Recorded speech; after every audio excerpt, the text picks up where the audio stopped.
नमस्कार दोस्तों, स्वागत है आपका हमारे चैनल पर। आज हम बात करेंगे एक विशेष और पवित्र दिन के बारे में, मोक्षदा एकादशी। ये एकादशी हमारे जीवन में सुख, शांति और मोक्ष की प्राप्ति के लिए कितनी महत्वपूर्ण है, इसके बारे में हम विस्तार से जानेंगे। अगर आप भी इस व्रत के महत्व और सही विधि को जानना चाहते हैं, तो इस वीडियो को अंत तक देखें।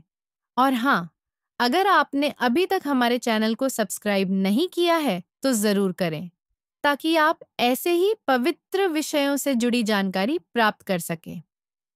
तो चलिए शुरू करते हैं और जानते हैं मोक्षदा एकादशी के बारे में। महाराज युधिष्ठिर ने कहा, हे भगवान, आप तीनों लोकों के स्वामी, सबको सुख देने वाले और जगत के पति हैं। मैं आपको नमस्कार करता हूँ। हे देव, आप सबके हितैषी हैं, अतः मेरे संशय को दूर कर मुझे बताइए कि मार्गशीर्ष एकादशी का क्या नाम है। उस दिन कौन से देवता का पूजन किया जाता है और उसकी क्या विधि है, कृपया मुझे बताएं। भक्तवत्सल भगवान श्री कृष्ण कहने लगे कि धर्मराज, तुमने बड़ा ही उत्तम प्रश्न किया है। इसके सुनने से तुम्हारा यश संसार में फैलेगा। मार्गशीर्ष शुक्ल एकादशी अनेक पापों को नष्ट करने वाली है। इसका नाम मोक्षदा एकादशी है। इस दिन दामोदर भगवान की धूप दीप नैवेद्य आदि से भक्ति पूर्वक पूजा करनी चाहिए। अब इस विषय में मैं एक पुराणों की कथा कहता हूँ। गोकुल नाम के नगर में वैखानस नामक राजा राज्य करता था। उसके राज्य में चारों वेदों के ज्ञाता ब्राह्मण रहते थे। वह राजा अपनी प्रजा का पुत्रवत पालन करता था। एक बार रात्रि में राजा ने एक स्वप्न देखा कि उसके पिता नरक में हैं। उसे बड़ा आश्चर्य हुआ। प्रातः वह विद्वान ब्राह्मणों के पास गया और अपना स्वप्न सुनाया। कहा, मैंने अपने पिता को नरक में कष्ट उठाते देखा है। उन्होंने मुझसे कहा कि हे पुत्र, मैं नरक में पड़ा हूं, यहां से तुम मुझे मुक्त कराओ। जब से मैंने ये वचन सुने हैं, तब से मैं बहुत बेचैन हूं। चित्त में बड़ी अशांति हो रही है। मुझे इस राज्य, धन, पुत्र, स्त्री, हाथी, घोड़े आदि में कुछ भी सुख प्रतीत नहीं होता। क्या करूं? राजा ने कहा, हे ब्राह्मण देवताओं, इस दुख के कारण मेरा सारा शरीर जल रहा है। अब आप कृपा करके कोई तप, दान, व्रत आदि ऐसा उपाय बताइए जिससे मेरे पिता को मुक्ति मिल जाए। उस पुत्र का जीवन व्यर्थ है जो अपने माता पिता का उद्धार न कर सके। एक उत्तम पुत्र जो अपने माता पिता तथा पूर्वजों का उद्धार करता है, वह 1000 मूर्ख पुत्रों से अच्छा है। जैसे एक चंद्रमा सारे जगत में प्रकाश कर देता है, परंतु हजारों तारे नहीं कर सकते। ब्राह्मणों ने कहा, हे राजन, यहाँ पास ही भूत, भविष्य, वर्तमान के जाता पर्वत राशि का आश्रम है। आपकी समस्या का हल वे जरूर करेंगे। यह सुनकर राजा मुनि के आश्रम पर गया। उस आश्रम में अनेक शांत चित्त योगी और मुनि तपस्या कर रहे थे। उसी जगह पर्वत मुनि बैठे थे। राजा ने मुनि को साष्टांग दंडवत किया। मुनि ने राजा से कुशलता के समाचार लिए। राजा ने कहा कि महाराज, आपकी कृपा से मेरे राज्य में सब कुशल हैं, लेकिन अकस्मात मेरे चित्त में अत्यंत अशांति होने लगी है। ऐसा सुनकर पर्वत मुनि ने आंखें बंद की और भूत विचारने लगे। फिर बोले, हे राजन, मैंने योग के बल से तुम्हारे पिता के कुकर्मों को जान लिया है। उन्होंने पूर्व जन्म में कामातुर होकर एक पत्नी को रति दी, किंतु सौत के कहने पर दूसरे पत्नी को रतुदान मांगने पर भी नहीं दिया। उसी पाप कर्म के कारण तुम्हारे पिता को नरक में जाना पड़ा।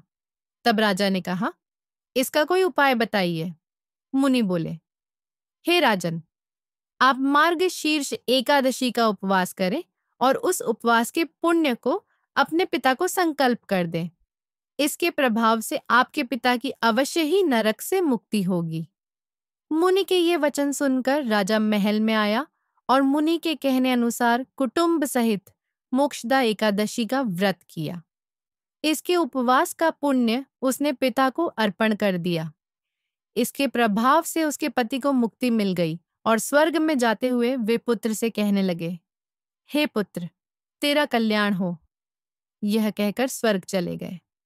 मार्गशीर्ष मास की शुक्ल पक्ष की मोक्षदा एकादशी का जो व्रत करते हैं उनके समस्त पाप नष्ट हो जाते हैं। यह व्रत चिंतामणि के समान सब कामनाएं पूर्ण करने वाला तथा मोक्ष देता है। इस व्रत से बढ़कर मोक्ष देने वाला और कोई व्रत नहीं है। इस कथा को पढ़ने या सुनने से वायपेय यज्ञ का फल मिलता है।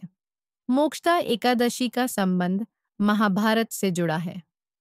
पौराणिक मान्यता के अनुसार मार्गशीर्ष शुक्ल पक्ष की एकादशी तिथि को ही भगवान श्री कृष्ण ने अर्जुन को गीता का उपदेश दिया था। महाभारत युद्ध के दौरान जब अर्जुन अपने सगे संबंधियों पर बाण चलाने से झिझक रहे थे, तब द्वारिकाधीश श्री कृष्ण ने उन्हें गीता का सार समझाया था। इसलिए आज के दिन गीता जयंती का पर्व भी मनाया जाता है। मोक्षदा एकादशी व्रत का महत्व। मोक्षदा एकादशी का व्रत विशेष रूप से उन भक्तों के लिए फायदेमंद होता है जो अपने जीवन में सुख, समृद्धि और शांति की प्राप्ति की कामना करते हैं।